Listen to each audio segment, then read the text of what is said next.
नमस्कार, वक्त बड़ी बहस का है। मैं हूं राजेश कुमार और मैं हूं आपके साथ मेघना सचदेवा। उत्तर प्रदेश में जहरीली शराब से मौत का सिलसिला जारी है। लखनऊ में जहरीली शराब पीने से 6 लोगों की बीते दिनों हुई मौत का मामला अभी ठंडा भी नहीं हुआ था। अब प्रयागराज से भी ऐसी ही तस्वीर सामने आई। में जहरीली सख्त हो चुके हैं, गंभीरता से इस मामले को लिया जा रहा है। प्रदेश सरकार ने यह भी फैसला लिया है, शराब बनाने के मामले में दोषी पाए गए आरोपियों की संपत्ति कुर्क करेगी।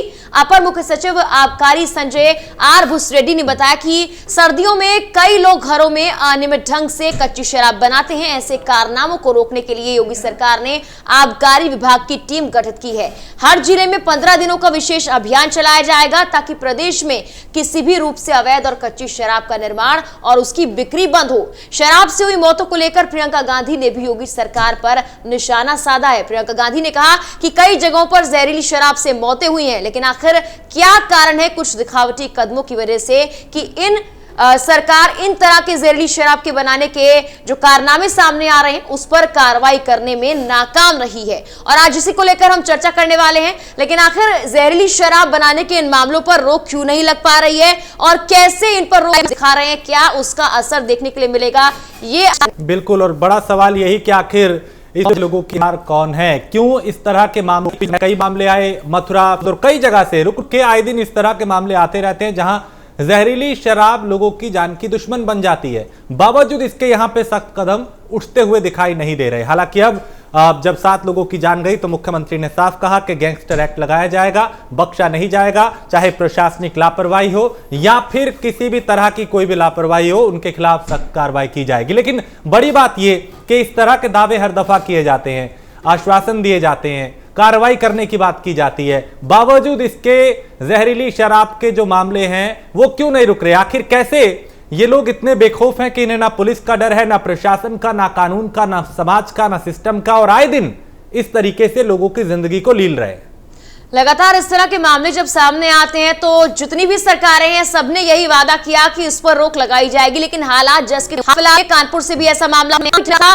जो लोग योगी ने ये बड़ा कदम उठाया है और कहा है कि जो भी लोग इसमें शामिल थे, यानी कि जिनका ठेका था जहां पर इस तरह की जहरीली शराब को बनाया जा रहा था, जहरीला जाम बनाया जा रहा था, उन्हीं लोगों की संपत्ति कुर्क की जाएगी और जो पीड़ित परिवार है उनको मुआवजा भी दिया जाएगा। हालांकि क्या इससे आने वाले वक्त में जहरीली शराब जिस तरह से अनियमित तरीके से बनाई जाती है उस पर रोक लग पाएगी या फिर जो आरोप प्रत्यारोप किए जा रहे हैं उसके बाद कुछ फर्क देखने को मिलेगा? ये एक बड़ा सवाल है।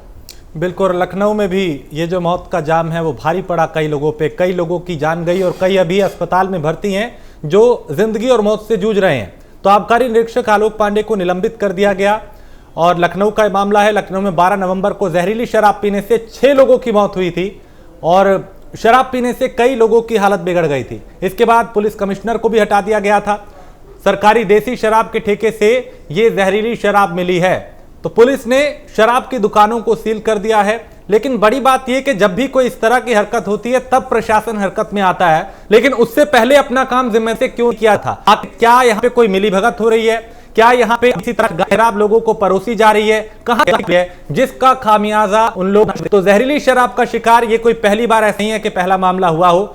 कुछ दिन पहले लखनऊ में ऐसी घटना हुई, उससे पहले मथुरा में और कई जगह से आए दिन रोजाना सामने इस तरह के मामले आ रहे हैं जो सवाल उठाते हैं, सिस्टम को कटघरे में खड़ा करते हैं कि आखिर कब ये मामले रुकेंगे, लोगों की जान सुरक्षित होगी।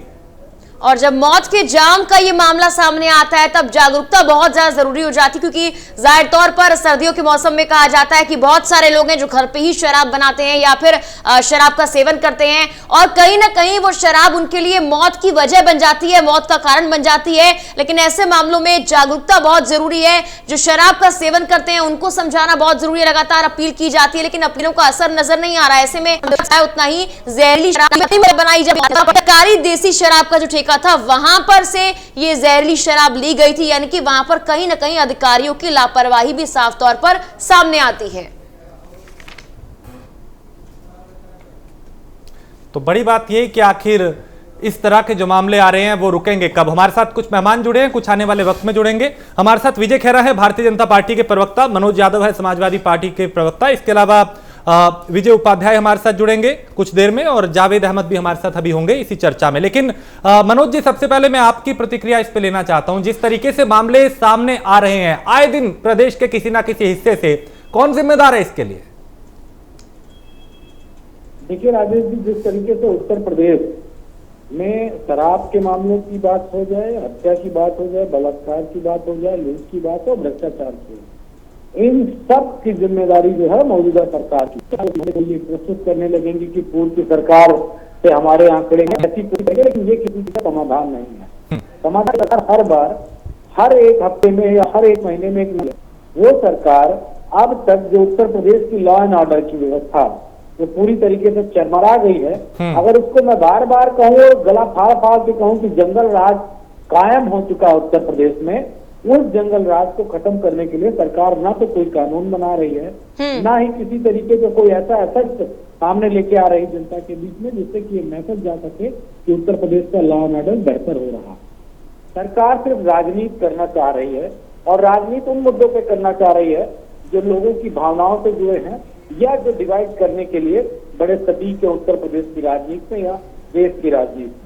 तो मैं सरकार से ये बात कहना चाहूंगा कि आप अगर कोई ऐसा मैकेनिज्म तैयार कर लिए हैं, रोज रोज आरोप प्रत्यारोप की राजनीति से बेहतर है सरकार को इन सारी घटनाक्रमों में, वो चाहे बलात्कार हो, लूट हो, हत्या हो, या या भ्रष्टाचार की जो पराकाष्ठा पार कर चुकी है, एक काम करती है सरकार जो बहुत महत्वपूर्ण है, ठीक, कमियों का आकलन नहीं करती है। ठीक है, सरकार सिर्फ लगातार, और जो कमियां हैं अगर उनको एक्सेप्ट कर ले तो निश्चित तौर पे उन कमियों को दूर किया जा सकता है। ठीक है विजय खेरा जी, देखिए तमाम तरह के आरोप भी लगा दिए गए, लेकिन आरोप सही भी हैं काफी हद तक। तस्वीरें जिस तरह से सामने आ रही हैं, पहले भी ऐसी ही सामने आई, कार्रवाई की गई, एक्शन लिया गया, लेकिन असर नजर नहीं आ रहा और मौत का जाम बांटा जा रहा है। क्या कुछ कहेंगे?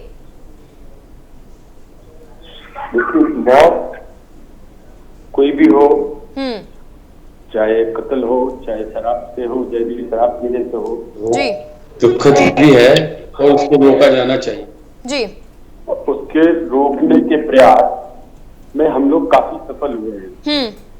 दुखद होते हुए भी उतना संतोषजनक अभी रिजल्ट नहीं हो पाया है, क्योंकि जिस तरह का आपराधिक तंत्र चल रहा था पिछले 10 वर्षों से, जी, जिसकी जड़ें जमाई गई थी, जिसमें अधिकारियों को पनाह दी गई थी, रिकॉर्ड भी है। ऐसे नहीं कि मैं ऐसे ही बोल रहा हूँ, मैं इसलिए बोल रहा हूँ कि अगर अपराध है तो 23,000 अपराध, जघन्य अपराध 23 ब्यूरो के, क्रिमिनल बोर्ड के अकेले सापा शासन में हुए थे 5 वर्षों में, और मायावती के शासन में 22,000। विजय खेरा जी, आप पीछे चले गए सर। आज नहीं, आप अपराध पे मत जाइए। आप ये बताइए, 7 लोगों की मौत हुई है लखनऊ में 6 दिन पहले, अभी कुछ दिन पहले 6 लोगों की मौत हुई थी। जिम्मेदार कौन है सर? जिम्मेदारी कैसे तय होगी?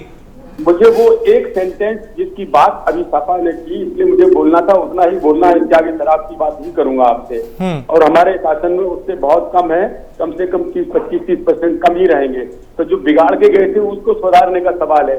पूरा एक माफिया ग्रुप था, खाली वो जमीनों पे नहीं है, कब्जे पे, मकानों के कब्जे पे नहीं है, उन्हीं की ये टेरर समांतर आमदनी की जो बनी हुई थी शाखाएं जिलों में, वो जो चल रही थी नकली शराब बनाने की, जिसमें तंत्र सारा शामिल था, चाहे नेता हो, चाहे सरकारी अफसर हो, और उधार समय में नकली शराब बनाने वाली सारी फैक्ट्रियां रातों रात पकड़ी थी। शिवपाल जी का फोन आया और उन्होंने कहा साहब तो पकड़ लिया हमने, पर तो उन्होंने छोड़ दीजिए, हमारे आदमी काफी दबाव डाला।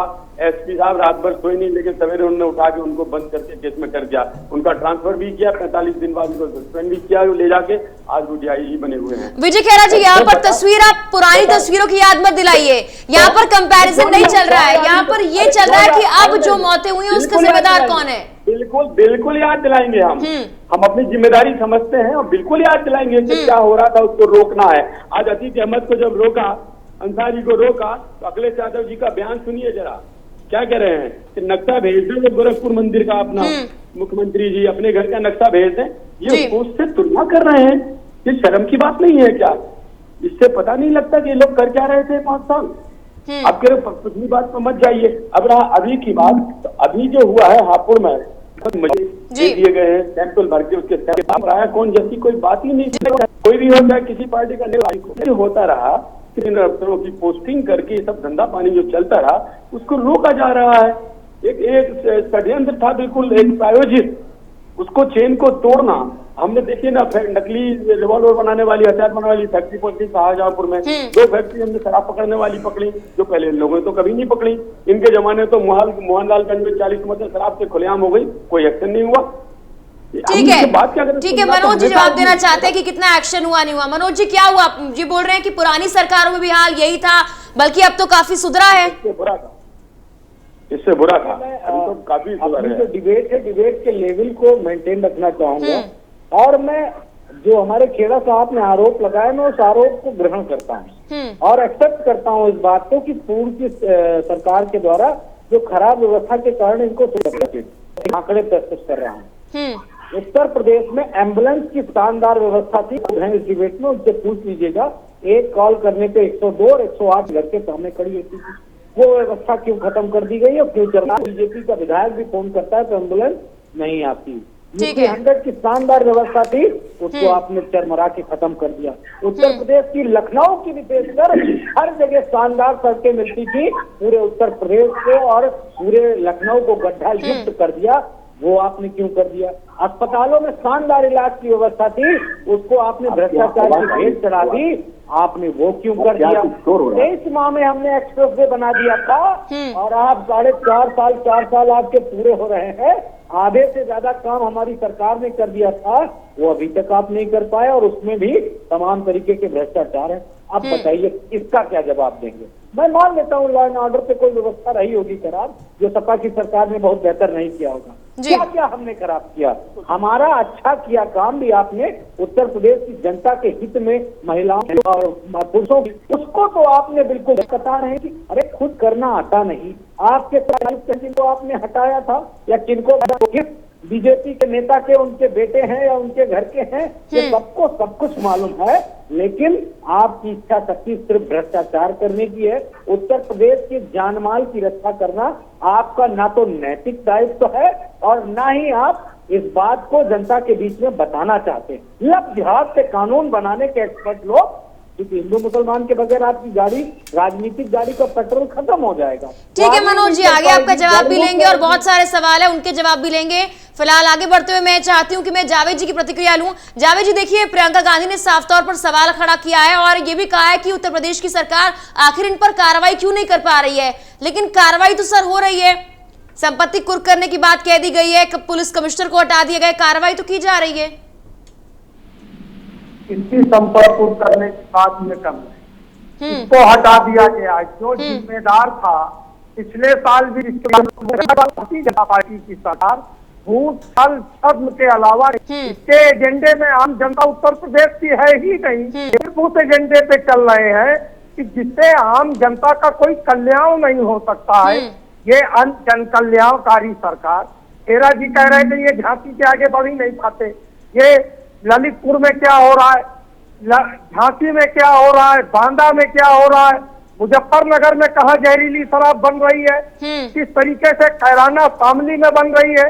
आप पूरे उत्तर प्रदेश में देखिए, ये गांव गांव गली गली जहरीली शराब बनाने वाले स्थानीय पुलिस और भारतीय जनता पार्टी के नेताओं के संरक्षण में कारोबार कर रहे हैं। जब 10-5 मौतें हो जाती है, तब ये नाम के लिए किसी अधिकारी को, किसी कर्मचारी को इधर से उधर कर देते हैं। ये आबकारी विभाग साल के 12 महीने क्या करता है? वो डिप्टी कमिश्नर क्या कर रहा है? उसको क्यों नहीं हटाया जा रहा है? कमिश्नर को पद मुक्त किया गया, डिप्टी कमिश्नर आज भी वहीं पर है। जांच के नाम पर भारतीय जनता को अपने बचाने वाली है। ये राम क्यों आप जो है खंडित करने का काम कर रहे हैं? आप तो रावण राज भी नहीं चला सकते। रावण की भी अपनी मर्यादाएं थी कि सीता का हरण करने के बाद भी उसने उनका स्पर्श नहीं किया। लेकिन ये कितने झूठे बेईमान नकारा लोग हैं। इनका शासन नाकाम हो गया, मुख्यमंत्री और मंत्री नाकाम है, इनकी पूरी मशीनरी नाकाम है, सरकार का इकबाल खत्म हो गया। इसीलिए अपराध पर अपराध हो रहे हैं। ठीक है, इसीलिए अपराध हो रहा है। ये एक बड़ी बात आपने कही है। विजय उपाध्याय, आज जो हालात है हमारे सामने, ये सर कैसे रुकेंगे? क्योंकि पहले भी होते रहे हैं, अब भी हो रहे हैं। कभी लखनऊ, कभी प्रयागराज, कभी मथुरा, कभी फिरोजाबाद, जगह और शहर बदल रहे, चेहरे बदल रहे। ये हालात कब बदले? बनाने वाले कुछ क्या विजय जी से सवाल है, विजय उपाध्याय। देखिए, दरअसल ये जो शराब का कारोबार है ना, इसमें सबसे रोचक बात ये है कि सप्लाई प्रॉपर होनी चाहिए। अगर सप्लाई ठीक से नहीं होगी तो लोग नकली शराब पिएंगे और नकली शराब बेचेंगे भी, क्योंकि डिमांड शराब की बढ़ती जा रही है। लॉकडाउन जब से शराब ओपन हुई है तब से अगर आप देखें तो खपत बढ़ी है, तो जो खपत बढ़ी है उस लिहाज से सप्लाई भी बढ़नी चाहिए, एक बात। दूसरा, जो नकली शराब बनाने वाले लोग हैं वो पुलिस के संरक्षण में ही फलते फूलते हैं। पुलिस पैसे लेती है तभी नकली शराब बनती है, और ये जिम्मेदारी बीट के सिपाही की, लोकल उस इलाके का सब इंस्पेक्टर और थाने की जिम्मेदारी होती है। उत्तर प्रदेश में पिछले कई घटनाओं में देखा गया है कि कानपुर में तो शुरुआती तौर पे चिंताजनक है।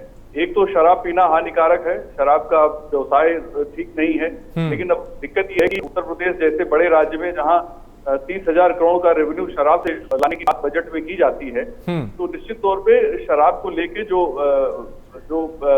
इसकी व्यवस्था होनी चाहिए उस व्यवस्था की तरफ भी पर्याप्त ध्यान देना चाहिए। विजय जी, गैंगस्टर एक्ट लगाने की बात हो रही है, मुख्यमंत्री कह रहे हैं कि गैंगस्टर एक्ट लगेगा, सख्त कार्रवाई की जाएगी। हमने देखा लखनऊ के कमिश्नर को भी हटा दिया गया जब वहां पे कांड हुआ। तो क्या ये जो संदेश देने की कोशिश की जा रही है, इससे डर पैदा होगा? देखिए, अगर आप डर के लिए जो सरकार सख्त उपाय कर रही है उसकी अगर हम बात कर लें, एनकाउंटर लगातार हो रहे हैं, फिर भी अपराध हो रहे हैं, माफियाओं, बड़े गैंगस्टर्स के मकान गिराए जा रहे हैं, जो उनके अवैध निर्माण है उसको सील किया जा रहा है या जमीन दोज किया जा रहा है, फिर भी अपराध हो रहे हैं। उत्तर प्रदेश में एक अघोषित लंगड़ा बनाओ अभियान चल रहा है, यानी जो ऐसा अपराधी है जिसपे 50,000 का या ज्यादा का इनाम है, उसके पैर में गोली लगती है और या तो पैर काटा जाता है या लंबे समय तक उसे इलाज कराना पड़ता है। 600 से 700 की संख्या में ऐसे अपराधियों के पैर में गोली लगी है, इसके बावजूद अपराध हो रहे हैं। तो अपराध होने का जो कारण है वो कहीं और है और हम इलाज कहीं और कर रहे हैं। ठीक। और ऐसा नहीं है कि हम ये कोई इसी सरकार में हो रहा है, पिछली हर सरकार के सामने कानून व्यवस्था, जहरीली शराब, ये सारी चीजें चुनौती थी और वो चुनौती बरकरार, उसका कोई समाधान निकल नहीं पा रहा है। ना पहले की बसपा सरकार हो, उसके चल रहा है, तो हमको अपराध भी रुके और जहरीली शराब भी रुके। जावेद अहमद, आप कुछ कहना चाह रहे हैं, उसके बाद मनोज मैं आपके पास आ रहा हूँ। देखिए, ये जी कह रहे थे कि बड़ी मासूमियत से वो सरकार को बचा ली गई। आपने स्वयं स्वीकार किया कि ये पुलिस है जो शराब माफियाओं को संरक्षण दे रही है और बीट के सिपाही है। सरकार के, पुलिस किसके नियंत्रण में है? सरकार के नियंत्रण में है। जब सरकार का इकबाल ही नहीं बचा है तो पुलिस को बेखौफ होकर अपने ढंग से काम करेगी। वो लोग मौत के मुंह में चले जाएं, लोगों की हत्याएं हो जाएं, दुष्कर्म हो जाए, तो पुलिस तो कुछ नहीं करेगी, वो तो अपराधियों से पैसा ले रही। फिर आप सत्ता में क्यों बैठे हुए हैं? फिर तो नैतिकता का तकाजा ये है कि आप तत्काल इस्तीफा दे के चले जाएं। आप मुस्कुरा रहे हैं, आप दुष्कर्म हो रहा है तो आपको मुस्कुराहट आ रही है, लोग जहरीली शराब लोगों को मिल रही है तो आप मुस्कुरा रहे हैं। उत्तर प्रदेश में अपराध बढ़ रहा है तो भारतीय जनता पार्टी रावण की तरीके से अट्टहास कर रही है।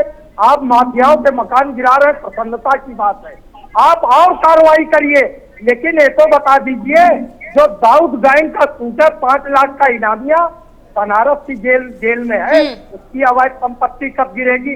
जो आपका एक सांसद कोटा में निरुद्ध रहा, जो दाऊद के शूटरों को, गुर्गों को अपने नाम से डाक बंगला आरक्षित कराकर उनको संरक्षण देता था, उसके खिलाफ कब कार्रवाई करेंगे? ठीक है, ऐसे कई नाम है, लेकिन मनोज यादव मैं आपका रुख करूंगा। और सरकार अब चूंकि जहां पे भी घटना हो रही है वहां पे एक्शन लेते हुए भी हमें शासन प्रशासन नजर आ रहा है। लखनऊ के पुलिस कमिश्नर को हटा दिया गया इसी शराब कांड के चक्कर में। उसके बाद अगर अब की बात करें तो गैंगस्टर एक्ट लगाया जाएगा, जिन्होंने भी इस तरीके का काम किया, लोगों की जान के साथ खिलवाड़ किया, तो गैंगस्टर एक्ट लगाया जाएगा। लगता है कि इन सब चीजों से रुकेंगे मामले? राजेश जी, ये भारतीय जनता पार्टी मनोज यादव काम के लिए एक्सपर्ट है, एक तो गैंगस्टर लगाने में एक्सपर्ट है, दूसरा राजद्रोह लगाने में एक्सपर्ट है। वो तो हमारी पार्टी के जो कार्यकर्ता अगर सड़क पर उतर के आंदोलन करते हैं उन पर भी गैंगस्टर लगा देते हैं, उन पे भी अगर ज्यादा कार्रवाई कर दी, अगर सामने खड़े हो गए मुख्यमंत्री के काफिले तो उस पर राजद्रोह का भी मुकदमा लगा देंगे। कहने का मतलब ये है कि सरकार, आप हमें और उत्तर प्रदेश की जनता के प्रति जो जिम्मेदारी जनता ने इनको सौंपी थी उस पर पूरा नहीं उतर पाए। डिबेट आप शुरू, मेरा बिल्कुल खुला आरोप है, कोई भी डिबेट करता है इस पे सुना भी वाला। जैसे ही डिबेट शुरू होगी, पूर्व की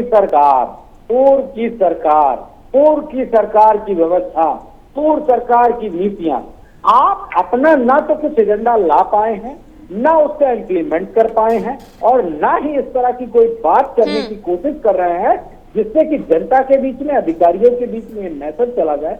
क्या गैंगस्टर लगा देना कोई उपाय है? या मैं और कह रहा हूं, जिस तरीके से रेपिस्ट का फोटो लगा देना सोचते ही कि सबसे बड़ी कार्रवाई है, ये दुर्भाग्यपूर्ण है प्रदेश के लिए।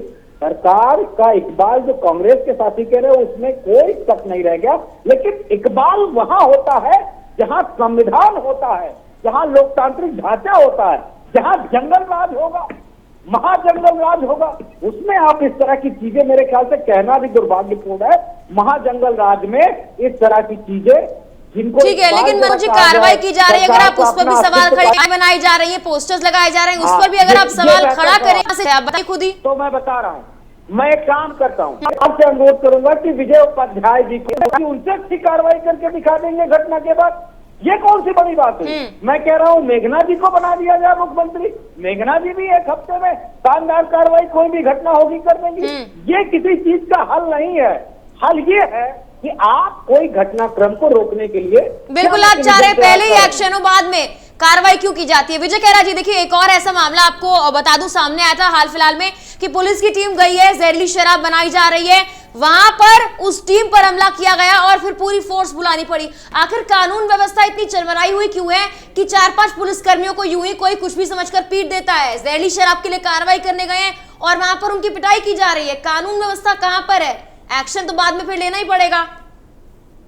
कानून व्यवस्था इससे ज्यादा चरमराई हुई थी, लेकिन उस समय इसलिए जंगल राज की वो आज जिसके शासन में कब रोटी हो गई, कब बच्चा उठ गया, शाम को बैठ को लगा रहे हैं, माँ सवेरे रोती थी, स्कूल बच्चा गया, शाम को लौटेगा कि नहीं लौटेगा, वो लोग आज इस बात की बात कर रहे हैं। ये कह रहे कि सपा के कार्यकर्ताओं को हम बंद कर देते हैं। अब आपका नंबर आएगा, अभी आएगा, आपका भी आएगा, आपका भी आएगा नंबर, आपका भी नंबर आ गया, 30 महीने बचे, आपका भी आएगा। जनता ने लगा दिया, कल भी हत्या हो गई एक बात की, 7 लाख रुपए अपराध करने के बाद फिरौती के रूप में मांगे गए। कहाँ थी पुलिस आपकी? 12 बजाते हैं, बाइक के ढेर निकाल लेके आते हैं, कुछ नहीं आता जाता। उत्तर प्रदेश का इतिहास भी कुछ नहीं होता। ठीक है मनोज जावेद जी, देखिए उनको अपनी बात रखने दीजिए। सच नहीं सुन सकते, सच नहीं सुन सकते, सच सुनने में तकलीफ होती है ना, सच सुनो, सच। विजय जी, आप ये बताएं कि क्या कोई फॉर्मूला है इस तरह के मामले पुलिस, आपको लगता है इससे मामले रुकेंगे या कोई फॉर्मूला भी है रोकने के लिए? विजय खैरा तक मैं एक लफ्ज नहीं बोला, 20 मिनट तक चुप बैठा था। और जब इनके सामने सच्चाई आई तो रोने लग गए, 1 मिनट में चेहरा उतर गया, पग से पग शुरू कर दिया। तो सुनने की हिम्मत नहीं है ना। अभी ये कह रहे कि सपा कार्यकर्ताओं को हम एक्ट लगा देते हैं। 90 केसेज हैं आजम खां के ऊपर, शर्म करो शर्म। क्या बोल रहे हो तुम? जिनको तुमने पाला उनकी हालत देखो, अरबों रुपए की संपत्ति है। सपा वालों को तब भी चेहरा है टीवी पे बैठने का। आश्चर्य की बात है, आश्चर्य की बात है। जिसका मुख्यमंत्री के स्तर का मंत्री आज जेल में सड़ रहा है, जमानतें नहीं हो रही, उन लोगों को सताया, जमीनें लूटी, क्या क्या और कत्ल किया होंगे भगवान जाने, अभी आएगा सामने। वो ये बात कर रहे हैं। और दूसरी बात, अभी कांग्रेस ये कह रहे थे, मैं तो खाली इतना कहूंगा विपक्षी दलों से हाथ जोड़कर कि तुम राजनीति मत करो। आज 16 लोग मर गए, जवाब दो विजय खैरा। विजय गेंद को इधर उधर मत करिए, आप ये बताएं सर, आज नहीं, आज आपकी सरकार है, सवाल आपसे होगा। उनके वक्त में जो हुआ जनता उन्हें जवाब दे चुकी है। आप ये बताएं कोई फॉर्मूला है ऐसे मामलों को रोकने के लिए, या गैंगस्टर एक्ट से इस तरीके से मामले रुक सकते हैं? आप इस पे बात करें। आप माफ कीजिएगा, अगर ये सुने तो मैं जवाब दूं। कार्यवाही के बारे में पहले बता दिया, लेकिन आप ये कहें कि मैं ये नहीं बताऊं कि पंजाब में 116 मौतें हुई और प्रियंका गांधी चुप बैठी है, और यहाँ आके उत्तर नहीं, तो हम इससे ये तुलना करें कि साहब देखिए पंजाब में 16 मरे, यहाँ पे सिर्फ 6 मरे हैं, राजस्थान में 10 मरे, यहाँ पे सिर्फ 5 मरे हैं। हम ये करें सर, क्या इसमें बढ़ाई है? हम सबको शर्मिंदा नहीं होना चाहिए इस पे। मैं सिर्फ घटिया घटिया राजनीति की बात कर रहा हूँ कि प्रियंका जी को चाहिए था कि वहाँ भी बोलती। कल मथुरा में 3 लोग मरे, वो शराब पी के आए थे। राजस्थान की बात नहीं है, बात करें, मेरे आदमी करे तो कुछ नहीं, मेरे प्रदेश में हो तो कुछ नहीं। ठीक है, जावेद जी को आवाज जी आपका रुख करता हूं मैं। जावेद जी की आवाज ठीक कीजिए। विजय जी, आप ये बताएं कि इस बात की जरूरत है कि फॉर्मूला निकाला जाए, ऐसे मामलों को रोका जाए ताकि किसी की जान ना जाए, जहरीली शराब ना बने। बजाय इसके यहाँ पे तो मेरा तेरा हो रहा है कि साहब आपके वहां यह हुआ, हमारे यहाँ पे इतना हुआ। तो इस कंपैरिजन की बजाय ये जरूरी है कि या फिर इस बात की जरूरत है कि कैसे रुके, क्या फॉर्मूला हो इसका? आपका जवाब देना मेरी जिम्मेदारी है, पर उनका भी जवाब देना पड़ता है ना। जो बोल रहे हैं, झूठ बोलेंगे तो बताना तो पड़ेगा सच हमें। जनता ने भले सच बता दिया हो, अभी 6 सीटें विजय उपाध्याय थे तो जनता ने तो वो मोहर लगा दी कि शासन हमें। देखिए, दरअसल है क्या, इनको विजय खैरा जी को चुप कराइए। विजय खैरा जी, एक सेकंड, मैं आपके पास आता हूं, अभी विजय उपाध्याय जी बोलेंगे। देखिए, दरअसल इसमें समस्या ये है कि अपोजिशन जो भी हो, चाहे बीजेपी अपोजिशन में थी या अभी जो पार्टियां अपोजिशन में है, कोई इसका सिर्फ आरोप है। पहले सपा सरकार को भाजपा कहती थी, भाजपा के इसमें जो ये चाहे किनारे निषाद समुदाय के लोग रहते हैं और जो गरीब लोग रहते हैं, उनके साथ दिक्कत ये है कि रोजगार का उनके पास साधन नहीं है। नदियों में मछलियां नहीं है। पहले मछली पालन करके वो अपना जीवन यापन करते थे, नदी से मछलियां पकड़ते थे। अब उनके पास खेत है नहीं, तो एक ही तरीका उनके पास बचता है, वो है नकली शराब, जिससे उनको आय होती है। लिहाजा वो नकली शराब जैसे भी बन पड़ता है बनाते हैं और उसे बेचते हैं, और मुनाफा बढ़ाने और ज्यादा अच्छी शराब बनाने के चक्कर में उसमें मिलावट भी करते हैं। तो अब मेरा ऐसा मानना है कि सरकार को कोई ऐसा कुटीर उद्योग नदियों के किनारे और ऐसे इलाकों में जहां पे शराब बनती है या जहां ऐसी हिस्ट्री रही है कि नकली शराब बनती है, वहां पे कोई कुटीर उद्योग ऐसा शुरू करें, चाहे वो 1 डिस्ट्रिक्ट 1 प्रोडक्ट के माध्यम से या जो भी करें वो, कोई भी एक ऐसा तरीका अडॉप्ट करें जिससे और वो नकली शराब बनाने चाहिए, क्योंकि उनकी रोजगार हो क्या सारे पार्टियां मिलकर इसे कोई डिस्कशन कर सकती है, क्योंकि हर पार्टी के सामने चुनौतियां ऐसी ही होती हैं। हमारे कांग्रेस के साथी बहुत नाराज हो रहे थे, लेकिन इन सारी चीजों की शुरुआत दरअसल कांग्रेस के जमाने से ही हो गई थी।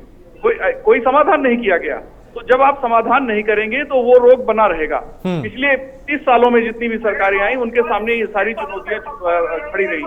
आप रेवेन्यू के लिए शराब बेचते हैं और लोग शराब पीते हैं, आप शराब बेचेंगे नहीं तो नकली शराब की तरफ भी लोग जाएंगे। अगर आप पूरे तो सख्ती से रोकेंगे तो वो भूखों मरेंगे, क्योंकि उनके पास इनकम के लिए कोई जरिया नहीं है।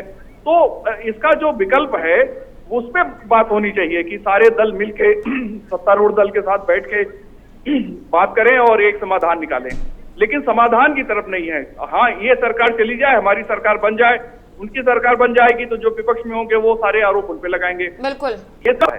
इस सिलसिला को अगर खत्म करना है तो आपको एक ऐसा बेहतर विकल्प ले आना पड़ेगा कि लोगों को रोजगार मिल सके, और लोगों को रोजगार मिलेगा तो नकली शराब। जी देखिए, जब यहाँ पर जहरीली शराब की बात आती है, पर आप लगाते हैं सत्तारूढ़ दल पर, तो वापस आप ही पर पलटवार किया जाता है। इसका कारण ये माना जाता है कि महाराष्ट्र की बात कर ली जाए, पंजाब की बात कर ली जाए, या जहां पर भी कांग्रेस की सरकार है वहां पर आप विकल्प क्यों नहीं खोजते हैं, इसीलिए वापस आप पर पलटवार किया जाता है। आप जवाब देने के लिए आगे तो आए, लेकिन वहां पर विकल्प भी तो खोजें। अब आज ये आपका प्रश्न बिल्कुल अच्छा है, बिल्कुल सही है जावेद जी। नहीं, विकल्प खोजे जाए, विकल्प हर दिन सरकार खोजती है।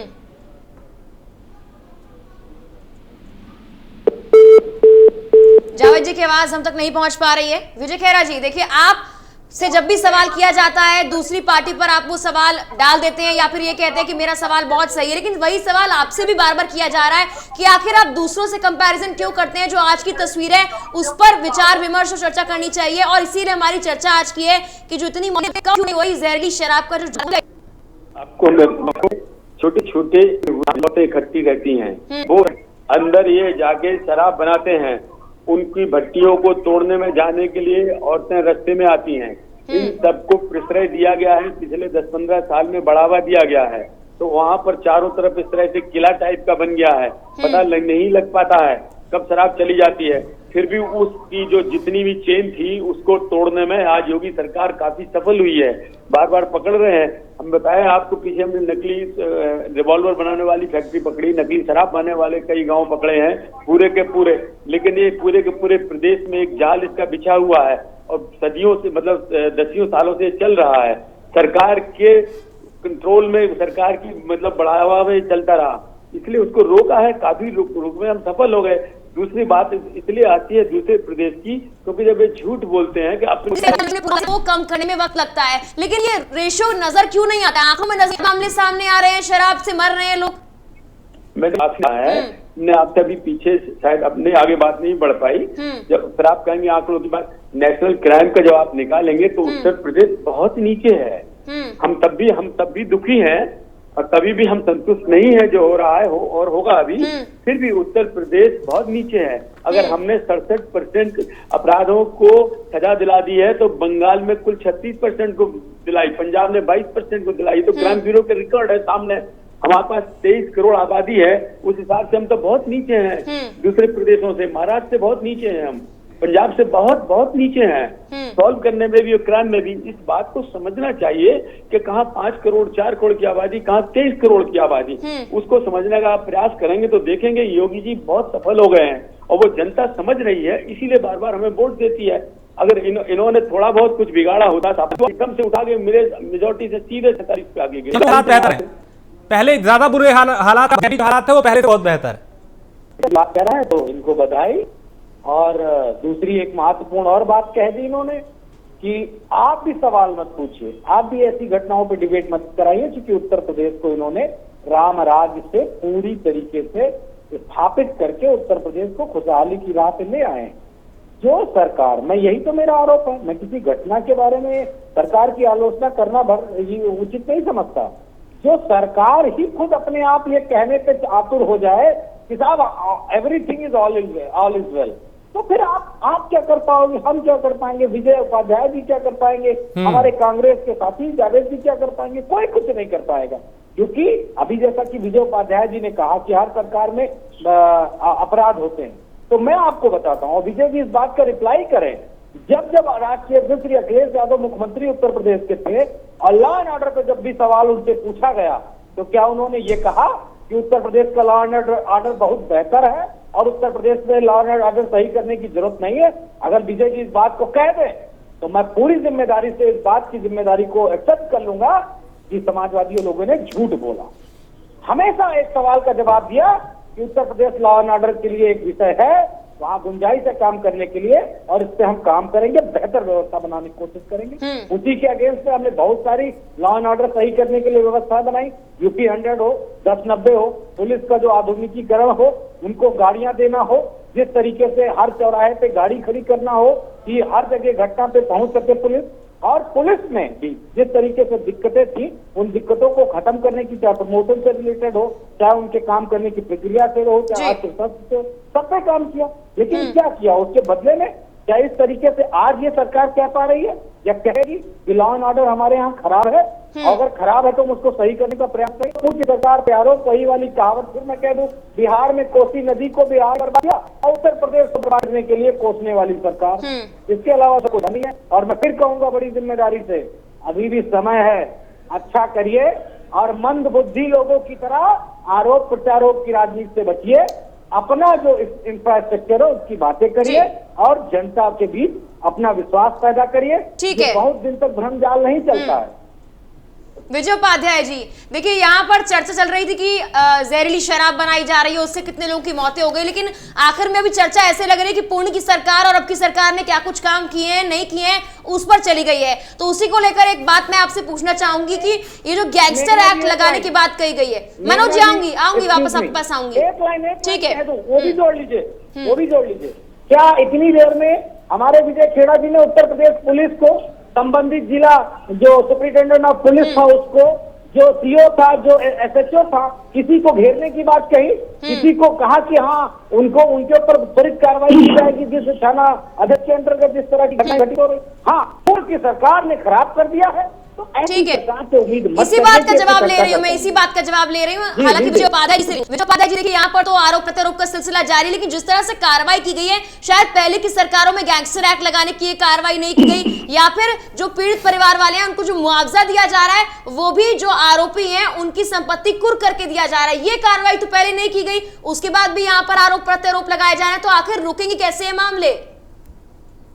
देखिए, इस बात को समझना होगा कि नकली शराब बनाने वाले लोग कोई बहुत बड़े लोग नहीं हैं, बहुत पैसे वाले लोग नहीं हैं। ये बहुत गरीब लोगों के द्वारा ये काम किया जाता है, जो नदी के किनारे रहते हैं। माफ करिएगा, वो नदी के किनारे रहते हैं, उनके पास जीवन यापन का कोई जरिया नहीं है। वो शराब बनाते बेचते हैं, उनको इनकम होती है, थाने को भी इनकम होती है, और ये परंपरा लगातार चली आ रही। मैं किसी सरकार की बात नहीं कर रहा, मैं प्रदेश की बात कर रहा हूँ। अभी उत्तर प्रदेश सरकार ड्राइव चला रही है, जो ये घटनाएं हुई हैं इस अभियान के दरमियान भी हुई है। इस बात को मेंशन नहीं किया हमारे साथियों ने, लेकिन मैं बता दूं कि ये ड्राइव चल रहा, विशेष अभियान चल रहा था नकली शराब के खिलाफ, क्योंकि दीपावली के बाद जब सर्दियां बढ़ती हैं तो शराब की खपत भी बढ़ती है। उत्तर प्रदेश में वैसे भी शराब की खपत बढ़ी हुई है, क्योंकि कोरोना के बाद लोग तनाव में थे और काम दाम है नहीं, तो वो शराब ही पी रहे हैं। कुल 2000 लगभग 2,200 मुकदमे दर्ज किए। इसके बाद करीब 55,000 लीटर नकली शराब बरामद हुई। तो आप समझ सकते हैं कितने बड़े पैमाने पे लोग इससे रोजगार पाते हैं। अब गरीब आदमी का अगर आप उसे फांसी पे चढ़ा देंगे, नकली शराब से अगर कोई मरा नहीं तो वो दोषी हुआ नहीं जी। जब कोई मर जाता है जहरीली शराब पी के, यानी शराब जहरीली है और कोई मर गया, तब तो वो दोषी होता है, नहीं तो थाने की इनकम होती है वो। आमतौर पे जहां जहरीली शराब नहीं है या जब तक जहरीली शराब नहीं सामने आई, तब तक वो धंधा बदस्तूर चलता रहता है जी। मेरा कहना है कि कोई भी सरकार हो, आज के जो अपोजिशन के लोग हैं जब ये सरकार में आएंगे, तो इनके लिए भी मेरा ये सुझाव है, और मैं सुझाव देने पे भरोसा करता हूँ, समस्या को खत्म करेंगे। बिल्कुल। तो उनको रोजगार दीजिए, फिर उद्योग के माध्यम से देते हैं, उनका कौशल विकास देते हैं, उनको ऑटो रिक्शा चलवाते हैं या उनको खेत देते हैं खेती करने के लिए। कोई एक तरीका आप अपनाइए, उनके हाथ में रोजगार होगा और शराब बनाना बंद करेंगे। जब शराब बनाना बंद करेंगे तो उसमें जहरीली और नकली शराब का खेल खत्म हो जाएगा। बिल्कुल ठीक है। दूसरी बात यह है कि ठीक है, बात अपनी कंप्लीट कर लीजिए आप। नहीं ठीक है, आप विजय खैरा जी से पूछ लीजिए। मेरा बहुत जाहिर सवाल है कि विजय खैरा जी के पास ये सवाल जाना बनता है। रोजगार को लेकर आपने बात की और बहुत अच्छी बात है कि देखिए जो कार्रवाई की जा रही है उस पर सवाल खड़े किए जा रहे हैं, और इसलिए क्योंकि जो शराब बनाने वाले हैं वो भी तो गरीब लोग हैं, वो आखिर ऐसा क्यों कर रहे हैं वो कारण जानना बेहद जरूरी है। आपने बहुत अच्छी बात की, इसलिए विजय खैरा जी के पास ये सवाल जाता है। विजय जी देखिए, रोजगार को लेकर पिछले काफी वक्त में कोरोना काल में लोग कितने परेशान हुए ये आप भी जानते हैं। हालांकि योगी सरकार ने दावे किए हैं कि बहुत रोजगार दिया गया है खासकर कोरोना काल में, लेकिन उसके बाद भी अगर ऐसे मामले सामने आते हैं तो आप ही के तो दावे कहीं ना कहीं सवालों के घेरे में खड़े होते हैं। उपाध्याय जी अभी उसकी जो समस्या की जड़ तक नहीं पहुंच पाए, वो एक जनरल बात कर रहे हैं, रोजगार दे दीजिए, रोजगार तो चाहिए ही चाहिए है, उसमें क्या शक है, लेकिन उसकी जड़ पर नहीं पहुंचे वो। ये जड़ वो है, जितने भी क्राइम होते हैं ये रोटी रोजी के लिए कम होते हैं। ऑर्गेनाइज क्राइम जो होते हैं एक दिन में ज्यादा पैसा कमाने वालों के होते हैं। जमीन के कब्जे, कत्ल, प्रॉपर्टी, जितने ज्यादातर इस तरह के आपराधिक जो मामले, पैसा कमाना एक ही दिन में, धोखा देना, बैंक का ATM लूट लेना, उसी तरह का ये जघन्य अपराध है कि जगह जगह लोग जो शराब बनाते हैं कम पैसे में ज्यादा पैसा कमा लेना, ये उनका ध्येय है इस समय। और इसमें एक ऑर्गेनाइज, जैसे मैं आपसे बता रहा हूँ कि पहले से एक ऑर्गेनाइज गैंग की तरह एक काम चलता रहा, इसलिए पकड़े जाते नहीं रहे लोग, हमेशा होता रहा। अब लोग पकड़े भी जा रहे हैं, अंदर भी जा रहे हैं, इंक्वायरी भी हो रही है, और जो उनका सरकारी तंत्र के साथ जो उनका गठजोड़ था उसको तोड़ा जा रहा है। कठिन से कठिन कानून बनाए जा रहे हैं हर अपराध के लिए। इसीलिए उसकी सफलता जो 4 साल में जनता ने देखा कि ये हो रहा है अपराध रोकने के लिए, उसके लिए तो उन्होंने मोहर लगा दी। यहाँ पर जो बात हो रही है वो लोअर लेवल के लोगों की बात हो रही है। मान लिया कि चलिए गैंग चलता है, क्लैन चलता है जो यहाँ पर जहरीली शराब बनाता है, लेकिन उसमें जो लोग बनाने के लिए लगाए जाते हैं, जो मजदूर लगाए जाते हैं, जो भट्टियों पर लगते हैं, वो तो गरीब मजदूर होते हैं। आखिर वो अपनी जान को खतरा देकर या किसी और की जान को खतरे में डालकर वहां तक पहुंचते क्यों है? क्योंकि रोजगार की कमी है। आप जड़ तक आप भी तो जाइए ना। गैंगस्टर एक्ट लगाने से गैंगस्टर एक्ट उस पे नहीं लगेगा जिसने ठेका लिया था शराब का, उस पर भी लगेगा जो मजदूर वहां पर शराब बना रहा था। नहीं लगेगा, नहीं कभी नहीं लगेगा मैडम, माफ कीजिएगा, उस पर कभी नहीं लगेगा गैंगस्टर एक्ट। जो गांव में बैठ के कड़ाई चला रहे हैं मजदूर लोग, उन पर नहीं लगता। इन लोगों के भी नेता है उस क्षेत्र में, फिर वो नेता जाते हैं आगे कि हम आपको बोर्ड दिलाएंगे पूरे के पूरे गांव के जहाँ नकली कैसे आइडेंटिफाई करेंगे? कैसे आइडेंटिफाई करेंगे आप? कैसे पहचानेंगे? आप असलियत से वाकिफ नहीं है, माफ कीजिएगा ना, विजय भाई वाकिफ हैं, इसलिए मैं उनकी जानकारी के लिए दे रहा हूँ। मैं मतलब बिल्कुल सड़क छाप बिल्कुल गाँव के नेताओं में सब देख सकूँ अच्छी तरह से। ये क्या करते हैं, एक पूरा क्षेत्र होता है, वो उनका कोई आना जाना कहीं नहीं होता है, उसको घेर लेते हैं। उनके 1-2 लीडर होते हैं, वो वोटों का फिर लालच देते हैं उसके लिए नेता उनके साथ शामिल हो जाता है, पुलिस प्रशासन को पैसा मिलता रहता है। ये 10 साल से धंधा चल रहा था। अब उस धंधा को रोका जा रहा है। पहले इन्होंने रोकने का प्रयास नहीं किया, उसको बढ़ावा दिया, तो पैसा भी नेता को मिल रहा, वोट भी मिल रहा, इस चक्कर में उन्हें बढ़ाते चले गए। अब उनको वो लत लग गई उस जॉब की, उस नौकरी की, उनके बच्चे भी वहीं बैठ के करने लगते हैं। और शहर से लोग जो शराब लेके जाते हैं, जिनके पास लाइसेंस उनको पैसा पहुंचाते हैं। ये लिंक हमने तोड़ा है। ये लिंक हमने तोड़ा तब आजम खां जेल में है, इस तरह के लिंक हमने तोड़े तब जाके मुख्तार जेल में है। लेकिन विजय खैरा आने को तैयार नहीं है, पंजाब जेल में छुपा हुआ है। विजय खैरा, जो भ्रष्टाचार पे लगाम लगाने के दावे किए जाते हैं, क्या अभी उसकी हकीकत कुछ और है? क्योंकि यहाँ पे बिना मिली भगत बिली साठ गांठ के तो ऐसा हो नहीं सकता कि थाने को ना पता हो या किसी पुलिसकर्मी को खबर ना हो कि यहाँ शराब बन रही है, वहां पे भट्टी है। यानी साठ गांठ अभी बरकरार है, ये काम चल रहा है, भ्रष्टाचार पे रोक नहीं लगी है। आप सही जगह पकड़े हैं। मैंने आपसे पहले कहा कि हमको काफी सफलता मिली है, पर अभी हमारी संतुष्टि नहीं हुई है। मैंने ये बोला है कि जो उन्होंने 10 साल में जितना जो लबलबाव फैला रखा था हर तरह के क्राइम का, उसको रोकने के लिए हम काफी सफल हुए हैं और दूसरे प्रदेशों के मुकाबले में बहुत ज्यादा सफल हुए हिंदुस्तान में। लेकिन अभी हमें संतोष नहीं हुआ है, संतुष्टि नहीं हुई है। हम पूरा उसको निपटा के मानेंगे, इसलिए नए नए कानून ला रहे हैं उनको रोकने के लिए। विजय उपाध्याय, आप कुछ कहना चाह रहे हैं? नहीं, ये खैरा जी ने तो अपनी सरकार पे ही सवाल खड़ा कर दिया। ये कह रहे हैं कि ये संस्थागत तरीके से गिरोह बन के काम कर रहा है। तो अगर गिरोह नकली शराब बेच रहा है, बना रहा है या बिचवा रहा है, तो ये तो यहाँ तो सरकार की नाकामी निश्चित तौर पे हो जाती है। इसको ओन कर लिया उन्होंने, मान लिया कि हाँ हम इसको अभी ब्रेक कर रहे हैं। कब तक ब्रेक करेंगे ये उन्होंने समय नहीं बताया। लेकिन ये दुर्भाग्यपूर्ण है कि भाजपा के प्रवक्ता खुद ही कह रहे हैं कि हमारे यहाँ संस्थागत तरीके से नकली शराब का धंधा हो रहा है। हाँ। ये ज्यादा दुर्भाग्यपूर्ण है। लेकिन शायद इनको पूरी जानकारी नहीं है, इनको पता नहीं कि मुख्यमंत्री ने क्या बयान दिया है और उत्तर प्रदेश में जो नकली शराब की ड्राइव चली 11 तारीख से, उसका रिजल्ट क्या आया, कितने लोग अरेस्ट हुए, कितनी शराब पकड़ी गई। 782 करीब लोग उसमें अरेस्ट हुए हैं। लेकिन ये संस्थागत अगर चल रहा है तो खैरा जी को बताना चाहिए कि संस्थागत चल रहा है तब तो फेल्योर है, क्योंकि गरीब आदमी जो शराब बेचता है वो बहुत छोटे स्तर पे कुटीर धंधा करता है। और मैं तो कहता हूं कि जो आदमी जिस गांव में ज्यादा नकली शराब का धंधा होता है वहां एक असली शराब की दुकान क्यों नहीं सरकार खुलवाती? वहां प्रॉपर शराब की दुकान खुलवा दे और उस दुकान से जो इनकम हो उस गांव में बांटे। कोऑपरेटिव शराब की दुकान खुलवा दे, नकली शराब अपने आप बंद हो जाएगी। लेकिन उपाय पे जोर नहीं है, जोर इस पे है कि हम कार्रवाई कर रहे हैं। कार्रवाई से तो आप करते रहेंगे, नए लोग आते रहेंगे, धंधा चलता रहेगा, जेल से छूटेगा आदमी, फिर कार्रवाई करेगा, फिर धंधा करेगा। लेकिन आप उसकी आय बढ़ाइए ना, एक शराब की दुकान उसे आवंटित करिए उस गांव को, जो इनकम हो वो गांव के लोगों में बांट दीजिए, नकली शराब खत्म हो जाएगी। लेकिन खैरा जी कह रहे हैं कि नहीं, संस्थागत धंधा चल रहा है उत्तर प्रदेश में, नेता लोग उसमें इन्वॉल्व हैं और ये जहरीली शराब बना रहे हैं। ये खैरा जी एक्सेप्ट कर रहे हैं। अब खैरा जी इसका जवाब दे। खैरा जी, आपने मान लिया है कि अभी व्यवस्था जो है वो पूरी तरीके से बेहतर नहीं है और यहाँ पे गलत काम हो रहे हैं। विजय खैरा, जितना बिगड़ा था उसका हमने काफी सफलता की है, उसको पकड़ने में, रोकने में, हर क्षेत्र में अभी। लेकिन हम पूरी तरह संतुष्ट नहीं है जब तक इसकी जड़ पूरी मिटा नहीं लेंगे। इसलिए नए नए कानून बनाएंगे हम और उन लोगों का जो भी इनका ग्रोह है उसको हम तोड़ेंगे हम हर सूरत में। अब जो लोग जैसे नकली दूध बनाते थे, ऐसे हजारों लाखों लीटर वो बंद हुआ, उनका काम धंधा बंद हुआ। वो भी छापा नेताओं के उसमें परसरे में पल रहे थे, उन्होंने दूसरा धंधा इस तरह का पकड़ लिया। वे लोग जो जमीन जायदाद कब्जा करके चल रहे थे ब्लॉक से लेके जिला लेवल तक, सपा के नेता, उनको रोका गया। अब वो नई नई चीजें पकड़ रहे हैं तो उनकी रोक टोक तो लगेगी ना। उनकी साठगांठ की 10-10 साल से जो चल रही थी उसको रोकने में हम काफी सफल हुए हैं और इसीलिए अब नया एक्ट है। आप देखो, जहां पर मंत्री जैसे लोग, आजम खां जैसे लोग इन्वॉल्व हों, अतीक अहमद जैसे लोगों पर हाथ रखा हुआ हो सरकार ने, तो आसान है कि इन लोगों को 4 साल में इतनी सफलता करी, जनता उससे काफी संतुष्ट है। इसका जवाब तो आपको मनोज यादव देंगे।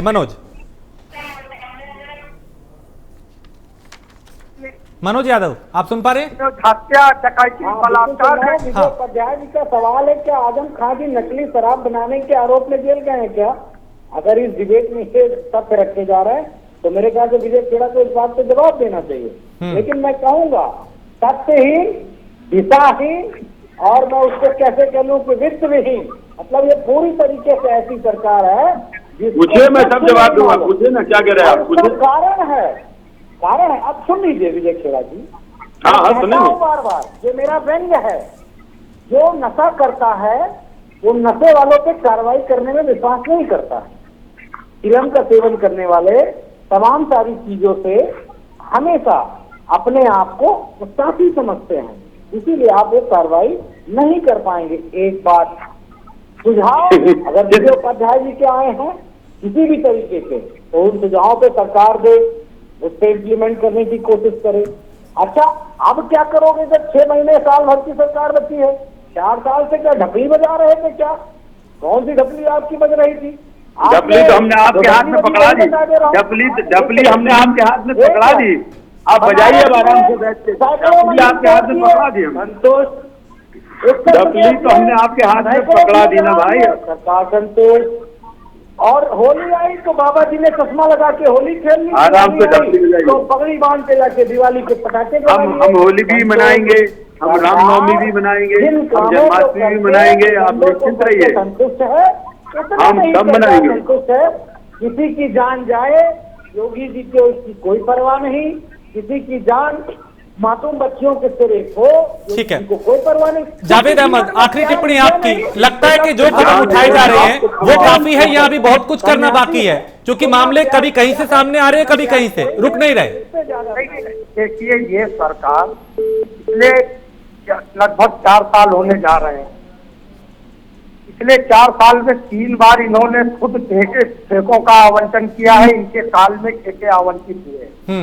लेकिन ये करे कुछ भी 2 तरीके की जहरीली शराब है। एक सरकारी ठेकों के मार्फत बिकती है और एक गांव-गांव गली-गली बनती है। इसमें खाली पुलिस ही इन्वॉल्व नहीं होती, इसमें पुलिस के साथ आबकारी विभाग, सत्तारूढ़ दल के स्थानीय नेता, विधायक, सांसद, इनका भी संरक्षण मिलता है। खैरा जी को कुछ अता पता नहीं है, ये जहाँ के हैं, बुंदेलखंड के झांसी या ललितपुर, इनका गृह जनपद होगा, खैरा है तो ये ललितपुर के रहने वाले होंगे। इनका ललितपुर और झांसी ही प्याज और जहरीली नकली शराब के व्यापार में पूरी तरीके से लिप्त है। चलिए, यानी अभी जो सिस्टम है वो पूरी तरीके से अभी ऐसा लगता है कि कई जगह लिप्त है और जरूरत है इसमें पारदर्शिता होने की, ताकि ऐसे मामले रुक सके। कार्रवाई करे, आज तक इस सरकार की कार्रवाई का असर किसी नौकर पर, किसी बिल्कुल इसकी जरूरत है नहीं हुआ है। ये सरकार पश्चिम की भाषा में शब्द है थेथर, ये बेशरम से ज्यादा खतरनाक है। ये थेथर हो चुके हैं, इनकी सेहत पर कोई असर नहीं है, ये कुछ भी होता रहे। चलिए, वक्त की कमी है जावेद अहमद, लेकिन आपने ठीक कहा कि अभी बहुत सी कमियां हैं, उन्हें दुरुस्त करना होगा ताकि सिस्टम बेहतर हो सके। चर्चा में आप शामिल हुए, जावेद अहमद आपका बहुत शुक्रिया, विजय खैरा आपका भी, मनोज यादव बहुत शुक्रिया, और विजय उपाध्याय आपका भी चर्चा में शामिल होने के लिए बहुत धन्यवाद। और सवाल अब भी ये बरकरार है कि आखिर जो जहरीली शराब से लोगों की जान जा रही है वो रुकेंगे कब?